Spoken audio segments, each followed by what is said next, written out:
पता नहीं क्या क्या हुआ था प्राचीन समय में। जिन चीज़ों को बना पाना आज के समय में भी नामुमकिन लगता है, उन चीज़ों को प्राचीन काल के लोगों ने इतनी बारीकी से बनाए थे जैसे उनके लिए ये मामूली सी बात थी।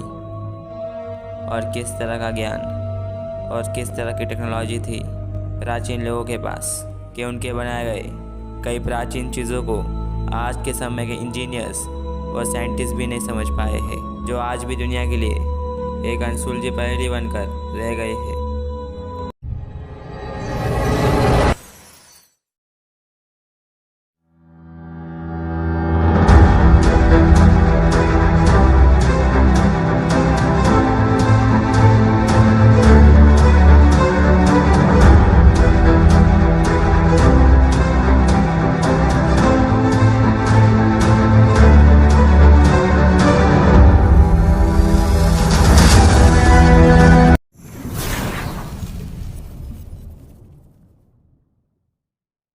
नाव पहुआका।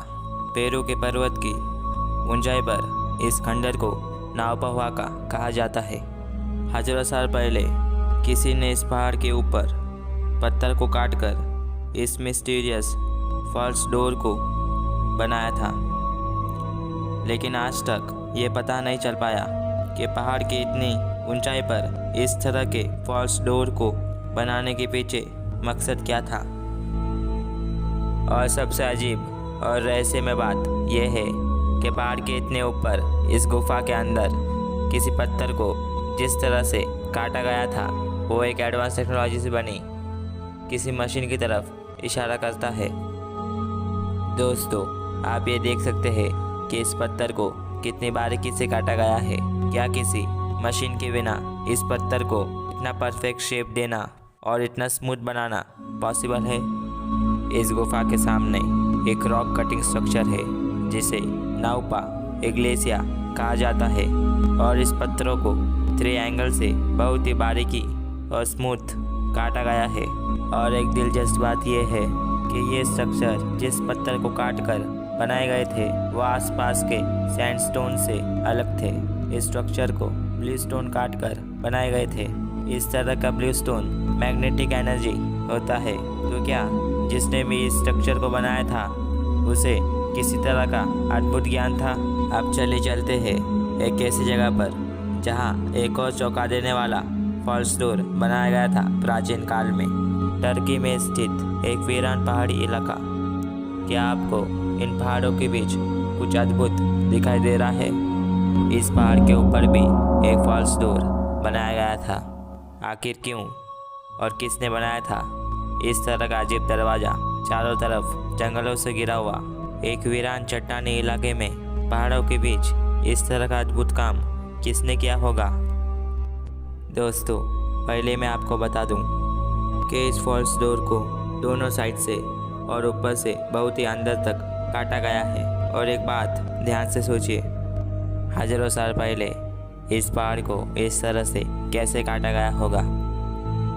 क्या सिर्फ छेनी और हथौड़ी से एक पहाड़ को इस तरह की कटिंग कर पाना पॉसिबल है? अगर ये मान भी लिया जाए कि इस डोर के दोनों साइड छेनी और हथौड़ी से काटा गया था, तो फिर इनके ऊपरी हिस्से को कैसे काटा गया होगा? क्योंकि कोई इंसान इसके ऊपर चढ़ेगा कैसे इस गेट को अंदर तक काटने के लिए? कई रिसर्चर्स का मानना है कि किसी लेज़र कटिंग टेक्नोलॉजी के बिना इस तरह की कटिंग कर पाना लगभग नामुमकिन है। तो फिर प्राचीन काल के लोगों ने इस तरह का अद्भुत कटिंग कैसे किया होगा? दुनिया भर के ऐसे कई प्राचीन जगहों पर इस तरह के फॉल्स डोर देखे गए हैं। Midas monument, the gate of the gods. क्या ऐसा हो सकता है कि प्राचीन काल के लोगों के पास कोई ऐसा ज्ञान था जिसकी मदद से उन दरवाज़ों के माध्यम से किसी दूसरी दुनिया से संपर्क कर सकते थे? न जाने कौन सा राज छुपा हुआ है इन दरवाज़ों के पीछे। दोस्तों, ऐसे कई सारे रहस्य हैं जिसके बारे में आप शायद नहीं जानते। उन रहस्यों को आप तक लाऊंगा मैं, और अगर आप उन रहस्यों को जानना चाहते हैं तो हमारे चैनल को सब्सक्राइब कर लीजिए।